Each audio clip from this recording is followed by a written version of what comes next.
Hello guys, welcome back to Regency Radio Podcast, episode 68. Still with Ignatius Gorbashev, Ignatius Gorbi yang ada di Amain di Germany. How are you?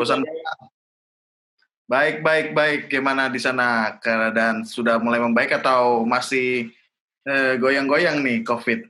Masih goyang-goyang, belum membaik. Beda lah di sana. Gua kemarin gue baru ngomong sama ngobrol banyak sama temen gue yang dia punya cewek itu dokter. Oke. Yang lagi apa? Di sini kan banyak ada beberapa rumah sakit dadakan gitu kan.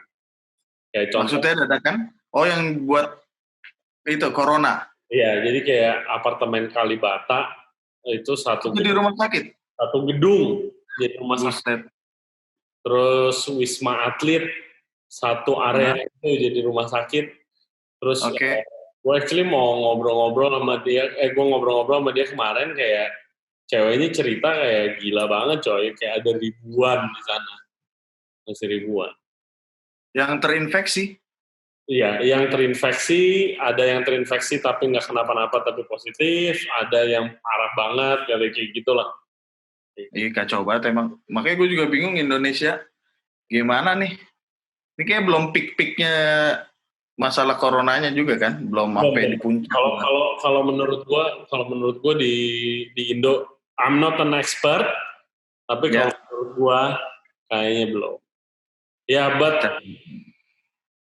whatever happens lah. We need to move on. Jangan bete-bete mulu gara-gara corona. Guys, keep positif, tetap semangat, tetap masuk di rumah. Dan inspirasi banyak banget, banyak banget yang ngontek gua DM itu, kayak gua kesiannya sama yang baru lulus sekolah master lagi mencari kerja ya. Iya, jadi ada beberapa, at least 3 or 4 people ngontek gua dari Instagram, kayak dia baru lulus, dia lagi mau intern di restoran bagus, tiba-tiba ya corona, disuruh balik. Di Indo juga sama aja, jadi dia nggak tahu mau ngapain. Dia di luar apa gimana? Dari luar. Dan ada juga beberapa yang lulus dari Indo juga. Ada yang dari NHI baru lulus, terus kayak mau ngapain? Dia bilang kayak dia mau nyari kerja di mana? Gue bilang kayak nggak bakal ada yang nyari. Nggak ada yang mau terima. Lagi krisis. Kasihan banget itu yang di luar negeri, yang padahal opportunity-nya udah gede banget. Dia nggak usah bolak-balik ke Indonesia lagi. Cuma kayak gitu. Yes. Cuma nanti rezeki nggak bakal kemana lah. Pasti ada lagi. Hanya dan advice yang gue berikan ke dia, itu kayak lo at least sibukkan diri lo, ya fill your time with your passion lah. Kalau lo passion lo masak, kayak ya lo masak lah.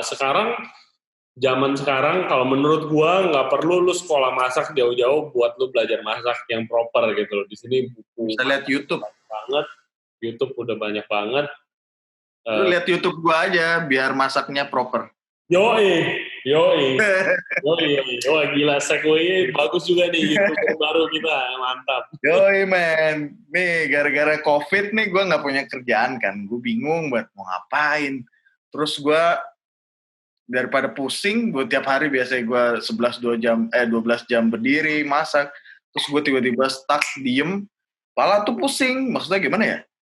Gue ngapain ya? Stres, main handphone dari melek, sampai tidur, masih handphone lagi. Terus ya udahlah, bikin aja YouTube. Ya udah gue bikin YouTube, gue kasih resep-resep yang dulu pernah gue kerja, di restoran Michelin Star, atau restoran biasa, pokoknya makanan-makanan yang kita udah pikirin ini bisa lah masak di rumah, nggak usah complicated, nggak usah apa, yang penting rasanya on point. Oke, guys yang belum tahu atau yang belum pernah dengar, Chef Ignatius Gorbi itu punya YouTube channel, namanya Bad Plating by Ignatius Gorbi. Betul, check subscribe. Nanti gua taruh di description deh. Channelnya hits banget, dia masak kalau menurut gua Gorbi itu unik karena makanannya itu pertama jarang ada yang benar-benar restoran quality food dimasak dengan format YouTube channel gitu jarang banget gitu. Restoran quality ya. Apalagi ini restoran quality German European quality gitu kan.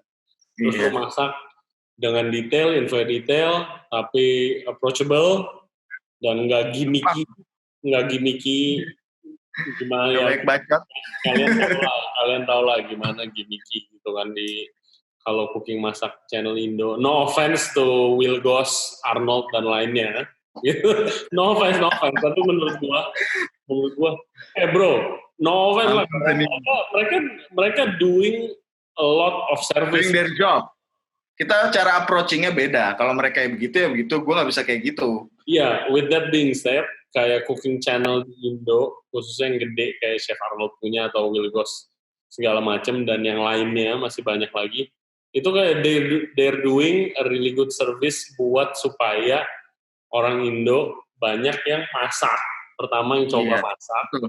Kedua jadi lebih explore tentang makanan kalau menurut gua. Iya betul. Jadi kayak ibu-ibu muda biar dia masakin buat suami-suaminya. Mereka punya marketnya sendiri-sendiri lah. Cuma kalau gua, Iya betul. Iya betul kan?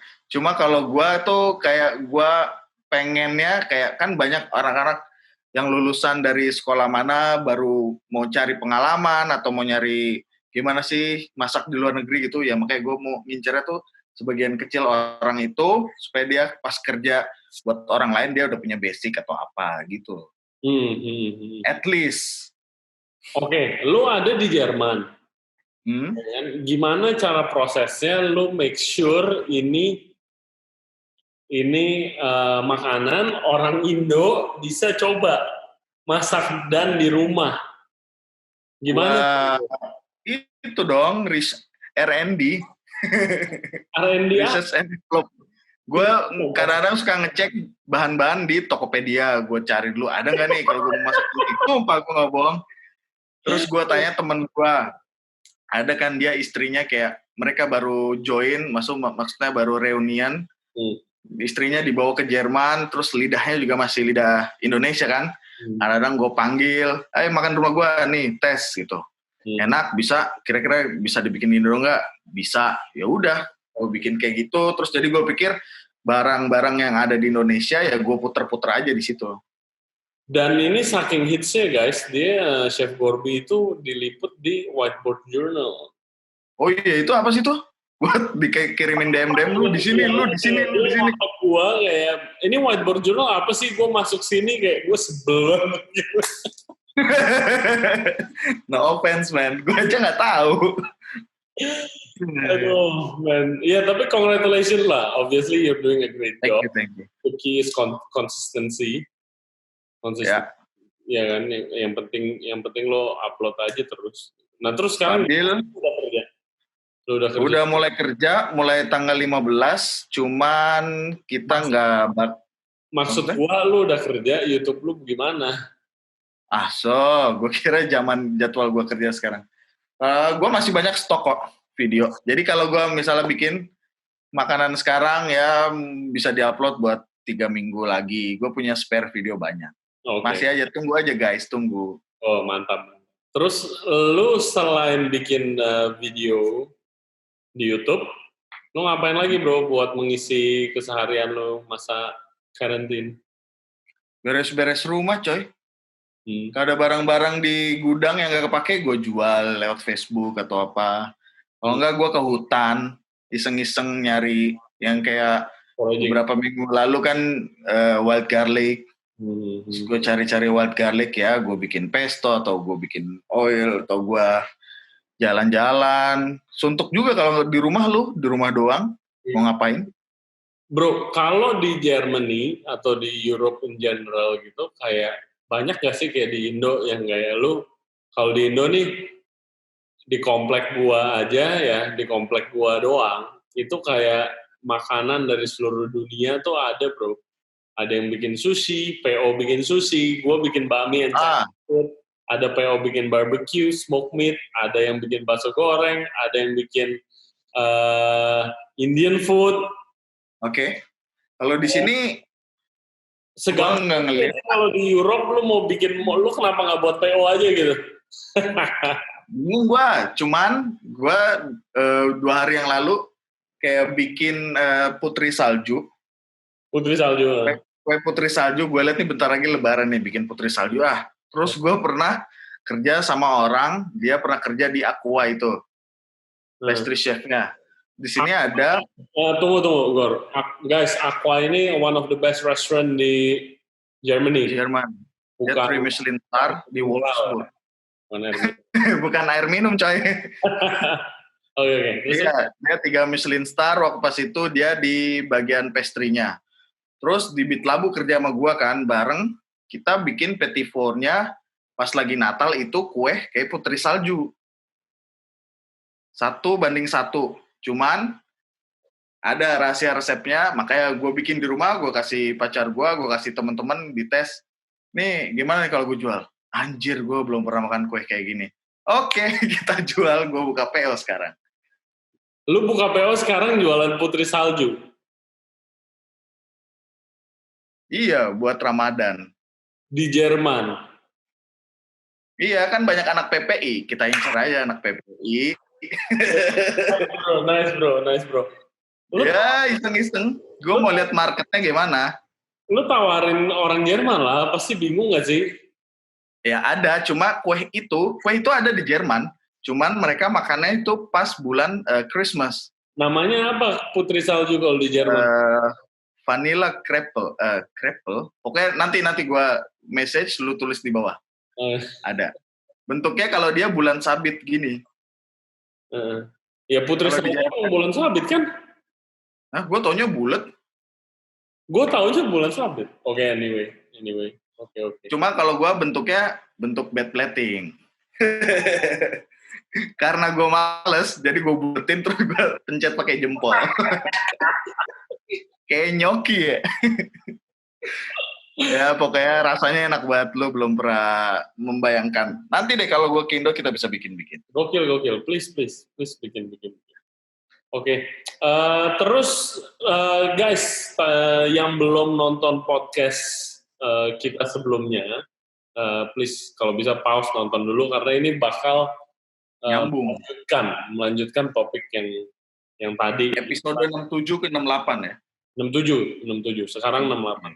Nah, tadi lu sempat ngomong juga itu di sana restoran ada fine dining. Banyak fine dining restaurant yang tutup di sana. Iya. Ada kayak contohnya baru beberapa hari yang lalu, 3 hari yang lalu ada di sini kan kalau majalah buat gastronomi ada gitu kan. Namanya Rolling Pin. Pokoknya lu mau cari ide masak di situ, lu cari biografi chef di situ tiap bulan beda-beda. Terus dia nulis rubrik, ada chef di dekat sini, 2 Michelin star, Niels Henkel, dia tuh udah lama di situ. Terus sekarang dia mesti cabut. Gue nggak tahu mesti cabut atau dia mengundurkan diri gara-gara COVID ini. Mungkin hotelnya udah nggak bisa afford dia, terlalu mahal atau cost-nya dia terlalu mahal kalau dilihat-lihat buat ke depannya. Jadi dia mesti ninggalin restorannya itu. Kasian banget. Terus ada juga kayak celebrity chef yang dia punya restoran banyak. Dia yang suka ngomong kalau di TV-TV banyak bacotnya gitu. Giliran diwawancarain di media sama politik-politik tentang COVID ini dia malah mau nangis. Dia nggak bisa ngomong. Itu kayak udah. Iyalah, yang sekarang di mana kalau menurut gue sih kayak restoran gede itu lagi puyeng banget sih, men. Lu ada ribuan orang employee lu mau dikemanain, men? Iya, tanggung jawabnya kan lebih banyak. Di belakangnya dia kan banyak buntut-buntut. Iya, gila sih, stres banget pasti sih. Our hearts goes out to them and to the staff yang mungkin unfortunately di-cut. Iya. Atau lagi tidak punya kerjaan, jangan putus asa, tetap semangat, bikin PO. Bentar lagi kita akan memenangkan perang ini. Amin. Nah, kita jangan sedih-sedih, kita yang happy-happy aja. Yoi. Kalau gua itu lagi belajar Chinese food, gua explore. Iya, project baru lu kan sering lu upload itu work from home. Gue lagi Itu baca bagus juga. buku ini. Bukunya tulisannya bahasa Chinese anjir. Enggak, gue nggak bisa baca bahasa Mandarin bro. Ini bahasa Inggris dalamnya. Depannya itu kayak Cina totok anjir. Gue lagi belajar Chinese food. Banyak sih teman-teman gue kayak ada yang belajar lagi baking sourdough. Iya banyak yang bikin roti di Indonesia gue lihat. Ada yang lagi belajar fermenting gila-gilaan. Kayak Chef Hans bentar lagi jadi our future guest juga. Dia lagi fermenting ini, fermenting itu. Gue lihat kayak dia bikin terong difermentasiin, bikin cucumber. Ada yang lagi bikin jadi jualan kimchi. Interesting. Ada yang jualan cookies, ya kayak, banyak lah. Ya, dan sekalian explore gitu, bukan jualan doang, tapi sekalian belajar juga lah biasanya kalau chef. Oke bro, jadi gimana nih, lu udah jadi lumayan terkenal begini, HP lu nggak berhenti message? belum, gue baru memulai tentang per-YouTubean kayak gini ya. Siapa tahu nanti kita bisa bagi-bagi ilmu ke orang kan, daripada di-keep sendiri, tau-tau gue lupa atau gimana, dan gue kasih ke orang. Menginspirasi orang tuh kayak lebih berguna daripada di-keep. Banyak soalnya orang yang gue nggak tahu ya, kayak mau minta resep ini, terus jangan nanti dia malah dijual atau malah apa. Kan orang semua beda-beda. Iya. Antara, misalnya gue bisa bikin kayak gitu, belum tentu dia juga bisa bikin kayak gitu. Padahal bahannya sama, dan tekniknya juga sama. That's right. Gue juga lagi develop cara bikin martabak. Oh iya, gue lihat lu bikin martabak lo ya. Yoi, soalnya di sini tuh martabak tuh kayak anjir susah banget. Gimana sih Gor? Ya udah, orang-orang pada bikin martabak. Ya udah, gue research, bisa. Ntar videonya gue rilis. Cuman ini martabak sekali lagi, jangan lupa kalau jualan harus ada 99-nya loh. Kalau di Indo loh. Itu angka hoki ya. Apa juga ada 99 martabak bro. Restoran 99. Cuma ini martabak yang buat di Eropa, jangan disamain kayak di Indonesia. Apa? Cuma rasanya udah sama. Maksud gue jangan disamain tuh kayak kita di sini nggak punya keju Kraft. Terus condensed milk ada, Blue Band juga ada lah. Wisman? Cuma ya, maksudnya? Wisman, mentega Wisman. Mentega Wisman, gue pakainya ghee. Itu sama nggak sih? Gue pikir-pikir rasanya kayak mirip clarified butter juga kan Wisman itu. Wisman bukan, emang Wisman clarified butter bukan. Gue nggak tahu sih. Itu apa. Coba deh guys, tulis. Gue pakainya ghee. Ada juga Wisman yang kalengnya merah ya kalau nggak salah ya. Merah ada emas-emasnya itu. Seingat gue itu rasanya mirip. Rasanya sama. Itu yang spesial bro, Wisman kalau lu tambahin itu bisa tambah 30.000 kalau di sini kan. Itu loh. Iya, padahal cuma 1 sendok doang. 30.000. Ya pokoknya udah gue develop, udah gue tes, luarnya tuh crispy, dalamnya kenyal berongga, terus pas digigit kayak agak lengket-lengket gitu. Ya udah, tinggal gue rilis videonya nanti. Okay. Cuma gue bingung platingnya, martabak kan messy banget ya. So it's all bad plating. Ya, bad plating sama cocok sama nama lo bro. Oke bro, kita di sini harus keep people positive and entertain at the same time. So the topic kita ngomongin crazy kitchen stories. Oke. Lo punya cerita gila apa bro? Lo mau lo lagi salah atau temen lo yang salah? Silahkan. Cerita gila apa ya? Di tempat gue tuh nggak terlalu wild banget ya. Sepanjang masa nggak ada yang parah? Ada yang parah. Kayak dulu gue punya chef kecil, orang Prancis, botak. Itu tipikal orang Prancis banget ya. Kayak di film Ratatouille. Itu kan lu chef yang kecil. Tahu, gue juga punya chef kayak gitu yang cuma tingginya segini gue doang. Waktu di ada tuh. Cuman galak banget. Gila, kalau udah ngomong satu restoran kedengeran semua. Pokoknya gue pernah kerja sama orang kayak gitu. Oh ya, by the way dia dulu chef R&D-nya di restoran Mirazur di Mentong. Number one restaurant in the world. Yes. Terus dia pindah ke Sofitel, executive chef. Terus ya udah gue kerja sama dia. Lu bikin Terus sempet apa sama dia, bro? gue nggak bikin salah, cuma dia lagi marah. Yang salah tuh servis. Lagi lunch, di pas kan panjang buat kita udah nge-plate banyak lunch gitu. Terus ada satu order salah. Ini ada chef dia kan executive chef ya. Ini ada chef the kitchen gue buat restoran. Terus dia gebrak pas itu, bak.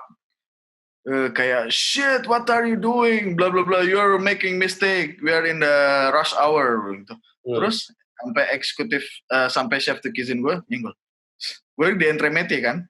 Gorbi, gue mesti bikin apa nih? Gue bikin risotto atau apa? Lah, gak tahu kan lu chefnya. Gue gitu ya. Sana. Kocak-kocak deh. Terus kesalahan apa yang lu paling parah bikin? Kalau gue pernah numpahin saus, gue pernah kesalahan paling parah. Gue pernah ngelahin plastik cling wrap.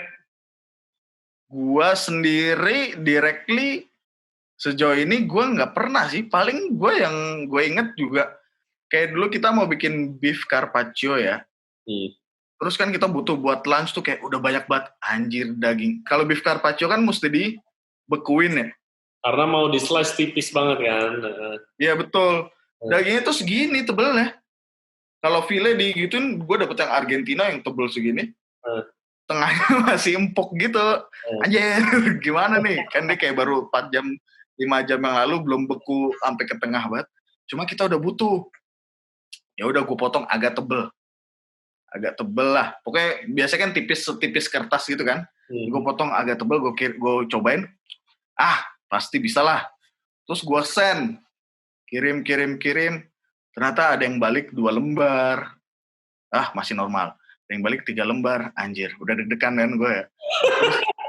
Balik setengah piring. Tanya, kenapa tuh pada balik semua sih? Dicobain. Ini katanya ketebelan. Ketebelan? Terus dicobain, dilihat, kenapa nih ketebelan? Lu kalau kayak gitu, ya lu bilang ke gue, jadi kita bisa taruh menu baru atau apa.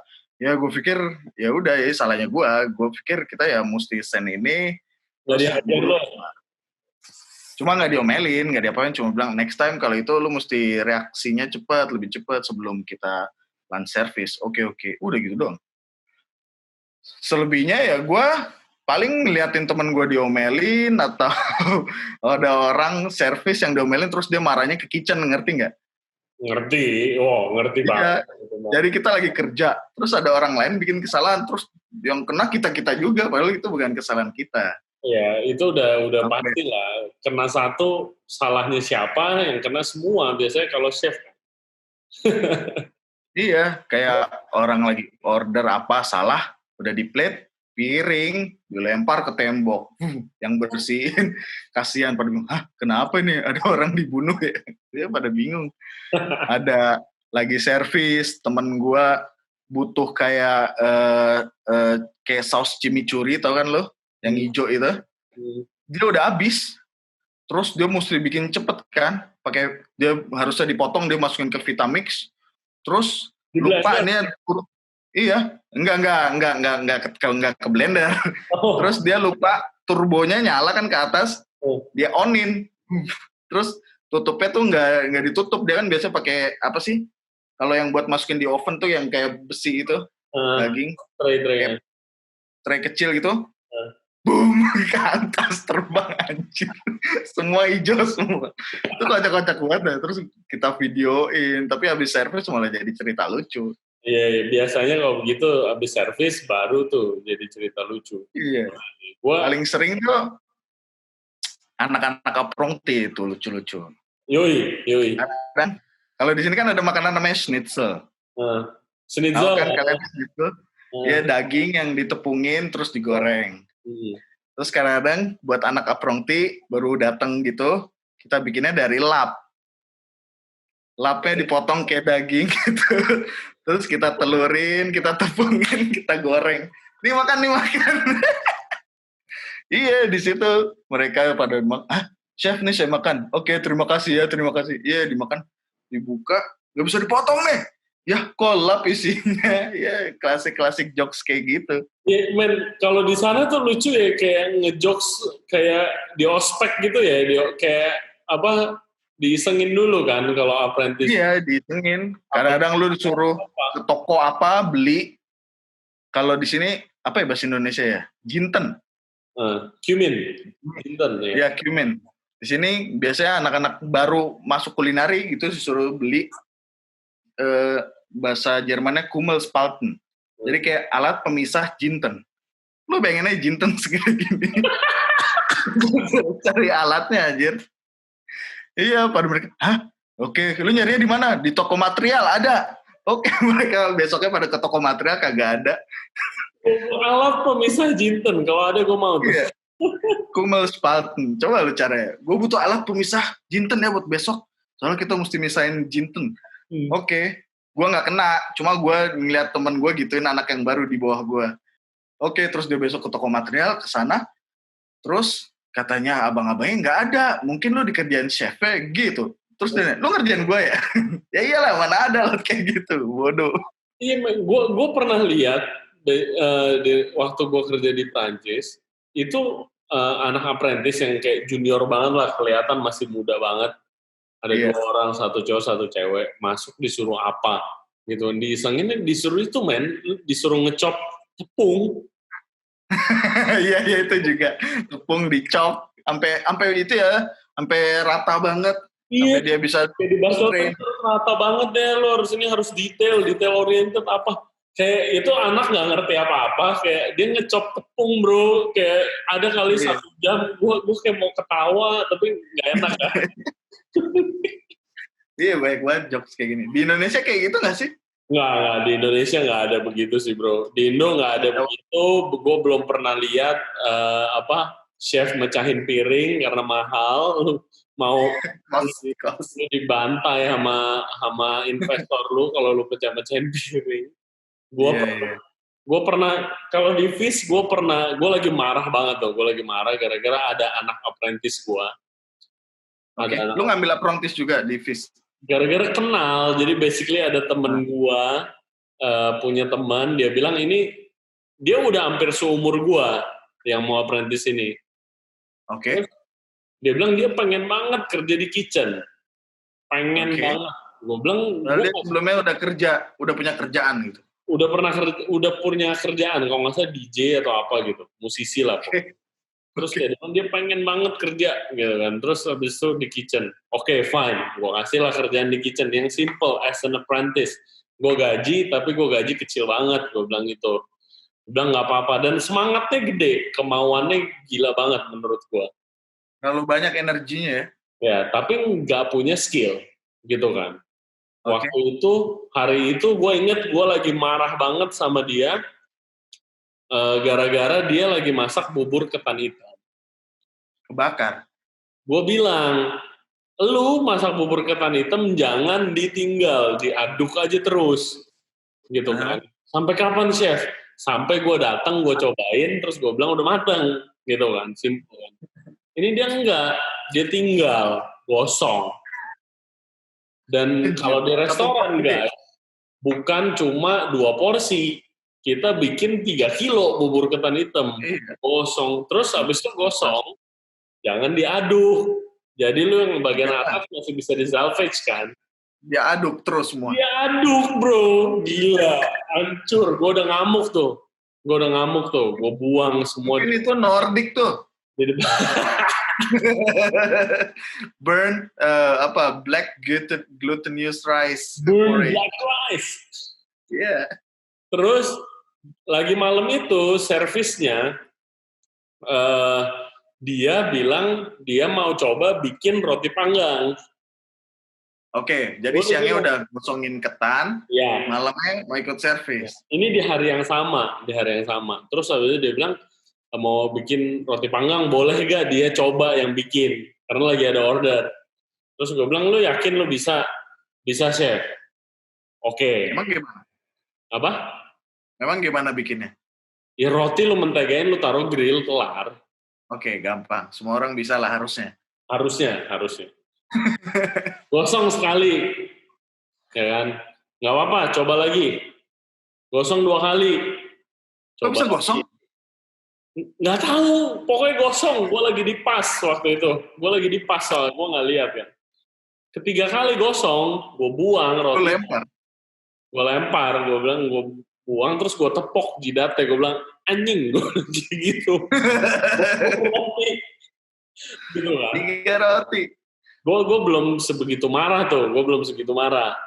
Tapi udah panas banget nih, udah capek hati banget nih. Nah, gue sebelnya tuh bukan sama dianya, gue sebel sama temen gue yang ngenalin dia, gitu. Asal, oke. Jalan nih, gue bilang gitu kan, dalam hati gue. Terus udah tuh service, and it was on a Saturday. Terus Itu Saturday, lagi rame banget. lagi full gila banget. Gue udah tahan banget gitu. Dan partner gue tuh tahu kalau gue udah muka gue kalau udah mau meledak gitu lah, ya kan. Jadi udah bilang kayak Ray keluar dulu ke depan, ngadem dulu aja, mau ngerokok chill dulu aja pokoknya, ntar baru balik lagi, tenang aja ini nggak apa-apa gitu. Partner gue udah bilang gitu, kalau udah bilang gitu gue nurut daripada gue meledak kedengeran di depan gitu kan. Gue nurut. Gue lagi mau keluar, dia panggil lagi gue. Chef, saya mau ngomong sebentar. Oke, apa? Dia bilang, chef saya harus pulang karena saya mau nge-DJ. Anjing, kamu nggak boleh takut, cuy. Itu gue ya, jam 8:30, which is belum kelar service, gitu loh, hari Sabtu. Iya, baru di tengah-tengah servis. Apa? Terus, baru di tengah-tengah servis itu. Gue maki-maki bro, gue maki-maki men, nggak tahan gue, gue maki-maki cuy, lu gila ya, ini lagi servis dasar gila banget, segala macam. Terus besoknya datang nggak? Besoknya datang. Yang parahnya, gue lagi ngomel gitu, ada yang foto. Iya. Ada yang foto gue lagi begini-begini. Kayak Gordon Ramsay lu anjir. Yang gilanya lagi, yang foto dimasukin ke Zomato. Wih? Oh, yang foto guest jadinya? Yes. Oke. Masukin ke Zomato, dibilang dia berasa dibentak juga. Gitu, denger suara bentakan gue yang keras, dia berasa dibentak dan dia tidak nyaman. Restoran gue dikasih 1,5 atau 2 gitu nilainya. Gitu. Berarti foto lu masih ada dong, foto lagi gini? Enggak, udah di remove sayangnya. Ya, gue mau cari anjir. Kayaknya sudah di remove. Tapi besokannya gue disidang bro sama partner gue. Iya, gue gak boleh ngomel-ngomel di depan guest nih. Iya, gak boleh. Tapi ya itu one of a kind. Dan gue sekarang udah gak mau ngomel-ngomel lagi. Iyalah, kalau ngomel-ngomel gitu menurut gue juga kayaknya udah old school sih. Iya. Kayaknya zaman-zaman sekarang juga udah gak ada yang kayak gitu lagi. Betul. Dan gue udah belajar kan kita itu. Kerja as a team. Jadi kan kita mesti bikin bonding yang bagus buat tim ya, bukannya bikin dia jiper atau apa gitu. Yes, that's true. Yang waktu itu, obviously it's my fault.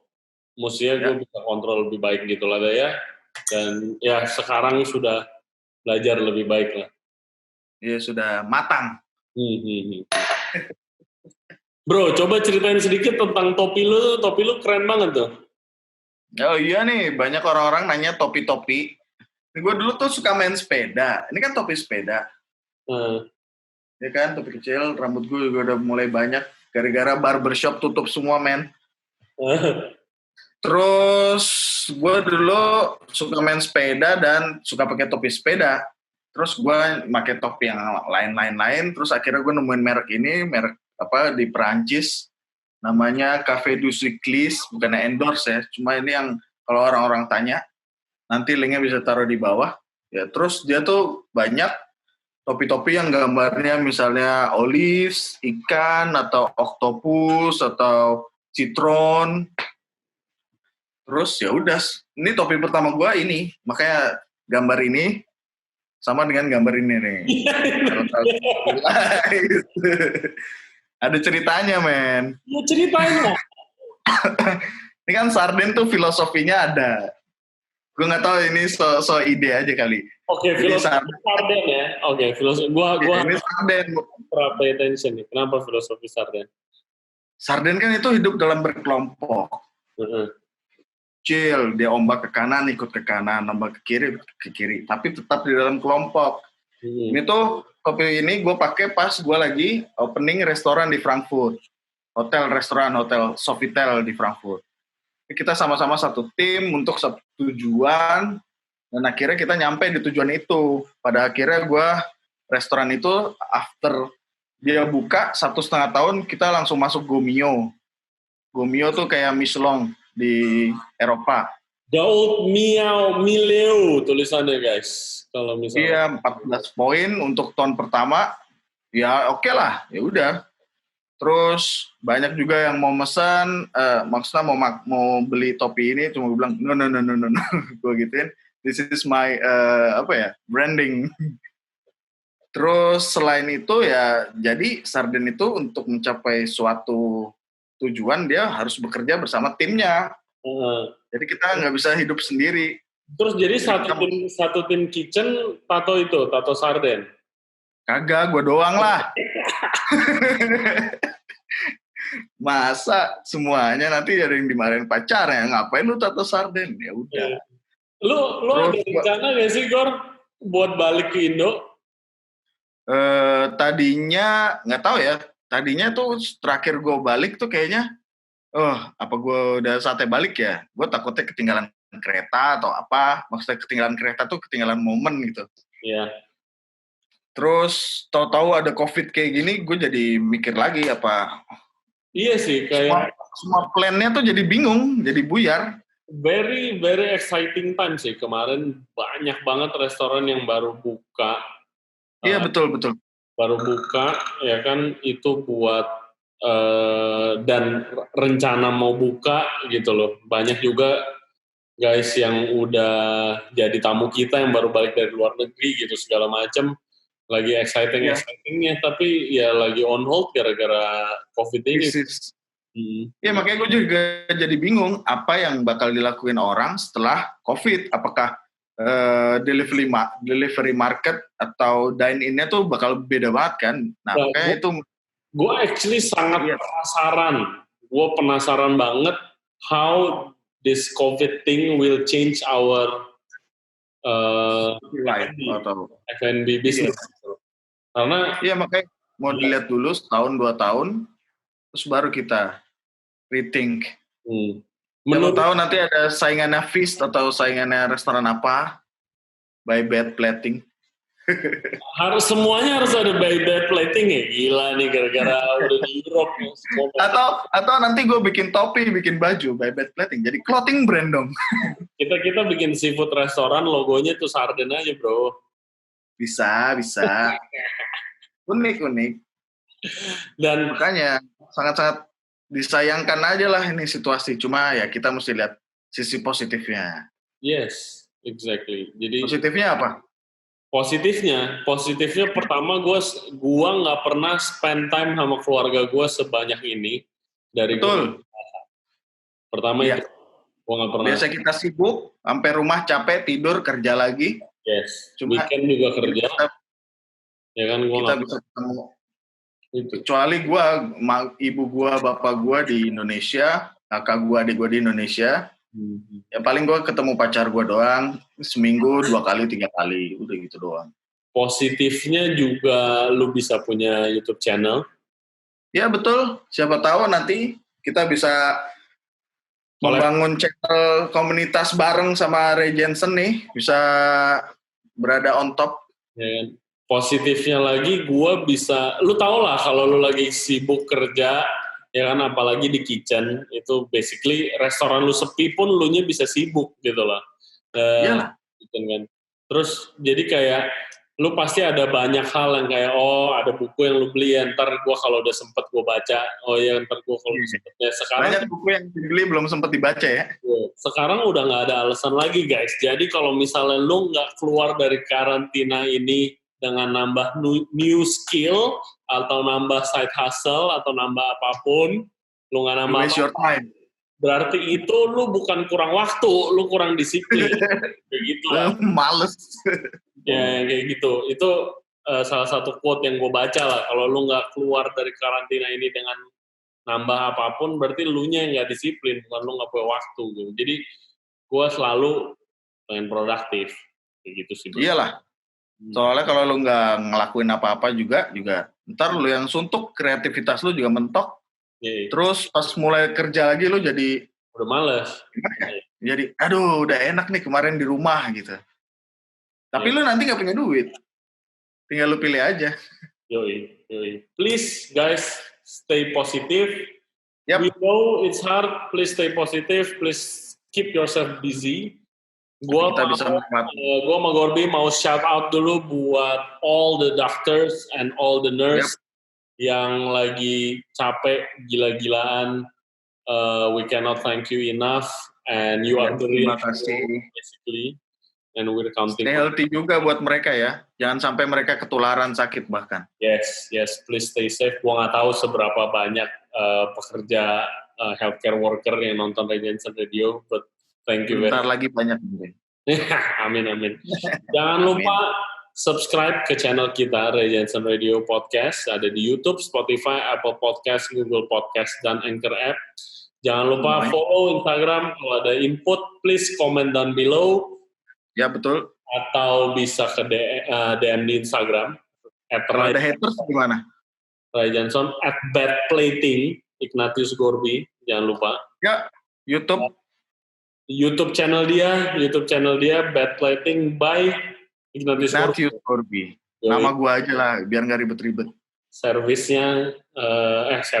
Resepinya itu sangat bagus dan membangun, apalagi kalau yang tadi dia bilang baru mau belajar masak seriously and trying to cook professionally at home. Please follow him, watch his video, it's awesome.